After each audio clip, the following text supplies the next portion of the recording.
Baik, Bapak Ibu, kembali lagi dengan saya. Kali ini saya mau menyampaikan informasi terkait dengan hasil sosialisasi berdasarkan surat BKN ya nomor 16 tahun 2023. Saya mendapatkan informasi ini dari salah satu teman yang mengirim saya untuk menyampaikan informasi tersebut ya, informasi ini.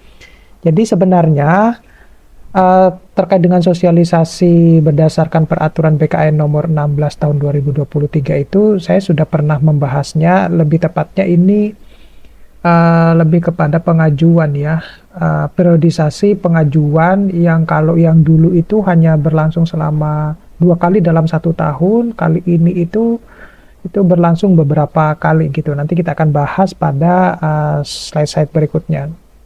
Oke. Nah, jadi kalau kita lihat di sini maksud dan tujuan dari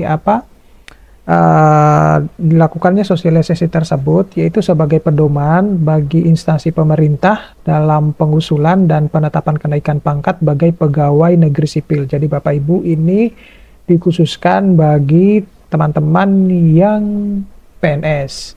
Kemudian yang kedua itu memberikan kejelasan bagi instansi pemerintah dalam pengusulan dan penetapan kenaikan pangkat sebagai pegawai negeri sipil. Nah, ruang lingkup yang terjadi di dalam peraturan tersebut itu adalah ada periodisasi kenaikan pangkat yang tadinya sudah saya sebutkan bahwa kalau dulu itu sebelum terbitnya peraturan ini, periodisasi kenaikan pangkat itu hanya terjadi dalam 2 kali dalam setahun. Nah, sekarang itu sudah terjadi beberapa kali. Jadi nanti di slide ini saya juga akan menunjukkan lebih tepatnya bulan-bulan berapa saja ya yang bisa dijadikan sebagai acuan ya, atau yang bisa dijadikan sebagai kenaikan kepangkatan gitu ya. Kemudian ada jenis dan persyaratan kenaikan pangkat, dan yang berikutnya itu adalah tata cara pengusulan kenaikan pangkat ya. Saya tidak mungkin akan menjelaskan yang tata cara ini ya. Nah, ini yang terkait dengan periodisasi kenaikan kepangkatan Bapak Ibu. Jadi seperti yang sudah saya sampaikan tadi, berdasarkan kalau kita mengacu kepada peraturan Kepala BKN nomor 12 tahun 2002 itu, periodisasi kenaikan kepangkatan itu hanya berlangsung dalam 2 kali dalam 1 tahun, yaitu hanya boleh diajukan pada per April sama per Oktober ya. Jadi tanggal 1 April sama 1 Oktober. Nah, seiring dengan meningkatnya peraturan yang muncul awal-awal ya, yang sempat viral itu adalah Permen Pan RB nomor 1 tahun 2023 itu, kemudian muncullah bahwa statement bahwa kenaikan kepangkatan itu seharusnya lebih mempermudah teman-teman pegawai negeri sipil untuk dalam pengajuan kenaikan kepangkatan. Oleh karena itu, akhirnya muncullah peraturan BKN nomor 4 tahun 2023 ini, di mana sekarang periodisasi untuk kenaikan kepangkatan itu menjadi 6 kali dalam 1 tahun, yaitu pertanggal 1 Februari, 1 April, 1 Juni, 1 Agustus, 1 Oktober, dan 1 Desember. Jadi ada 6 kali ya, 6 kali dalam 1 tahun. Bapak Ibu tinggal memilih nih mau masukkannya ke bagaimana. Yang jelas ini aturan tersebut ini jelas mempermudah teman-teman yang PNS untuk melakukan kenaikan kepangkatan. Jadi untuk mempercepat proses kenaikan kepangkatan ya.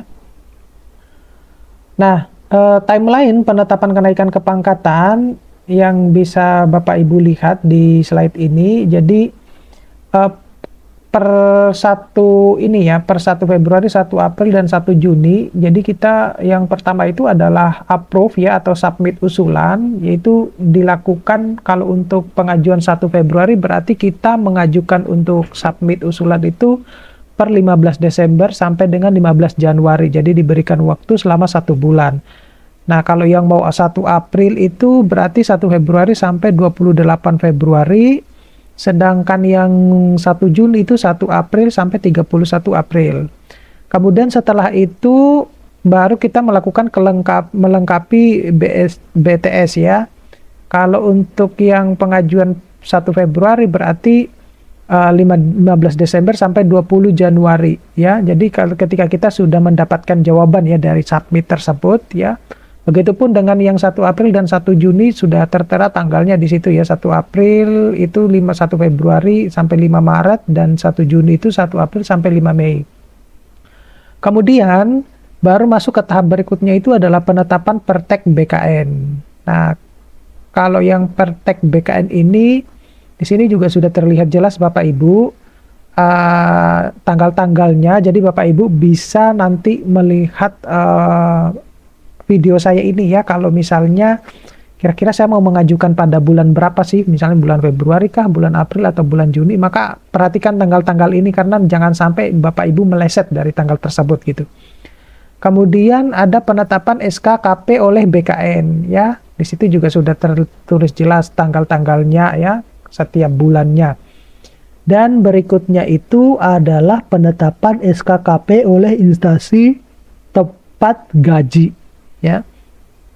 Di sini juga semuanya sudah tertulis tanggalnya, dan yang terakhir itu adalah penetapan SKKP oleh instansi tepat waktu. Jadi semua ini Bapak Ibu tidak boleh terlewatkan. Kalau misalnya mau mengajukan yang per 1 Februari, 1 April atau 1 Juni, maka jauh-jauh sebelumnya itu harus sudah di-upload. Jadi minimal 2,5 bulan Bapak Ibu harus sudah mengapprove ya, atau submit usulan dan memperhatikan setiap balasan yang muncul di kolom aplikasinya masing-masing gitu ya, di usulan online-nya.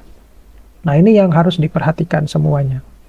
Nah, kemudian kalau kita berbicara tentang tanggal 1 Agustus, 1 Oktober, dan 1 Desember juga di sini sudah tertulis jelas ya, semua tanggal-tanggalnya kurang lebih sama. Jadi yang intinya yang harus dipersiapkan itu adalah 2 bulan sebelum usulan itu, atau sebelum kita mau menetapkan kenaikan kepangkatan pada periode bulan berapa gitu.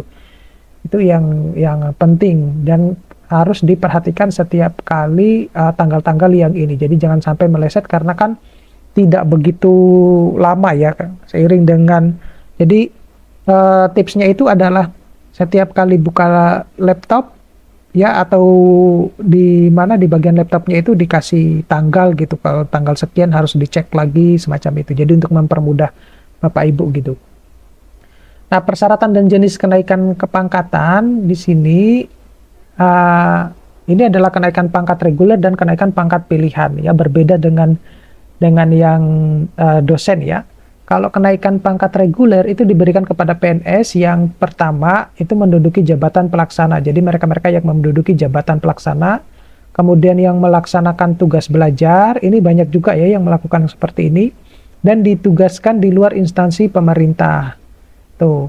Jadi ada kenaikan pangkat PNS yang mengakibatkan pindah golongan dari golongan 2 menjadi golongan 3 dan golongan 3 menjadi golongan 4, itu harus mengikuti dan lulus ujian dinas yang ditentukan, kecuali bagi kenaikan pangkat yang dibebaskan oleh ujian dinas sesuai dengan ketentuan yang berlaku.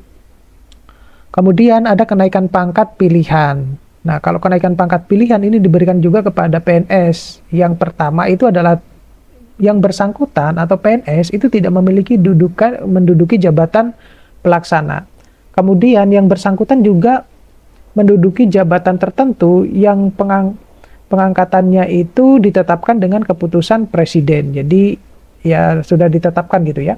Kemudian memiliki kinerja dan keahlian yang luar biasa dalam melaksanakan tugas jabatan. Jadi orang-orang yang memiliki tupoksi pekerjaan yang luar biasa ya, yang prestasinya sangat terlihat gitu. Kemudian menemukan penemuan baru yang bermanfaat bagi negara, memperoleh surat tanda tamat belajar atau ijazah, serta melaksanakan tugas belajar dan sebelumnya menduduki yang telah selesai mengikuti dan lulus tugas belajar. Jadi mereka-mereka yang banyak teman-teman yang saat ini pun itu yang masih tugas belajar yang saya temui ya. Nah, kemudian bagaimana tata cara pengusulan kenaikan kepangkatan? Jadi secara garis besar di dalam roadmap ini itu dijelaskan bahwa KP itu diusulkan secara digital, jadi tidak lagi dalam bentuk fisik ya Bapak Ibu, tapi sudah dalam bentuk digital, di mana KPPNS golongan 4C ke atas itu diusulkan oleh PPK instansi melalui CASN. Ya. Kemudian KPPNS yang menduduki jabatan fungsional utama atau JPT utama dan JPT Madya itu diusulkan melalui CAPP. Jadi ada dua ya, ada CASN dan CAPP. Setelah itu baru dilakukan yang namanya penetapan pertek secara digital, di mana penetapan pertek secara digital ini merupakan usul kenaikan pangkat yang memenuhi syarat ditetapkan pertek oleh BKN melalui CASN. Jadi harus Bapak Ibu pantau-pantau terus tuh CASN-nya dan CAPP-nya. Dan yang terakhir itu adalah penetapan SK secara digital. Jadi Bapak Ibu akan mendapatkan SK secara digital yang bisa Bapak Ibu download ya di situ ya. Itu juga Bapak Ibu akan terbantukan karena Bapak Ibu tidak perlu khawatir nanti SK-nya hilang gitu. Semuanya akan tersimpan di situ. Di mana ada dua tahapan yang di situ. Ada PPK penetapan SKKP dengan menggunakan tanda tangan elektronik ya. Biasanya kalau tanda tangan elektronik itu ini ya barcode gitu ya. Kemudian yang berikutnya itu adalah BKN Pusat menetapkan SKKP golongan 4C ke atas selain JPT utama, JPT Madya, dan JF utama. Nah, ini kinerja BKN pada usul kenaikan pangkat yang tampilan CASN ya, Badan Kepegawaian Negara, di mana penilaian kinerja pegawai negeri sipil yang akan diusulkan kenaikan pangkat menggunakan aplikasi kinerja Badan Kepegawaian Negara yang terintegrasi dengan CASN. Jadi mereka sudah punya terintegrasi gitu ya, sudah punya koneksi gitu, sehingga instansi tidak perlu melakukan rekon atau SKP. Nah, ketentuan jabatan fungsional di sini ada 3 yang dijelaskan di dalam ketentuan jabatan fungsional. Yang pertama itu adalah pejabat fungsional yang akan diusulkan kenaikan pangkat menggunakan angka kredit hasil konversi predikat kinerja. Jadi ini sudah pernah saya bahas ya Bapak Ibu. Ya, Bapak Ibu bisa lihat di video saya yang dari konversi ke integrasi gitu ya, konversinya. Kemudian yang kedua, pejabat fungsional tidak dapat diangkat dalam jenjang jabatan setingkat lebih tinggi karena tidak tersedia kebutuhan jabatan, maka dapat diusulkan kenaikan pangkat setingkat lebih tinggi paling banyak 1 kali setelah memenuhi persyaratan yang berlaku.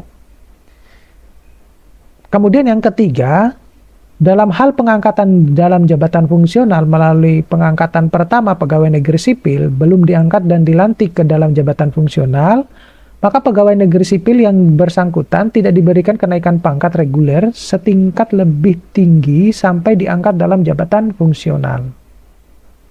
Dan yang terakhir, yang keempat itu adalah bagi pejabat fungsional yang akan naik pangkat bersamaan dengan naik jenjang jabatan, wajib melampirkan bukti mengikuti dan lulus ujian kompetensi yang sudah dilakukan oleh kedinasan.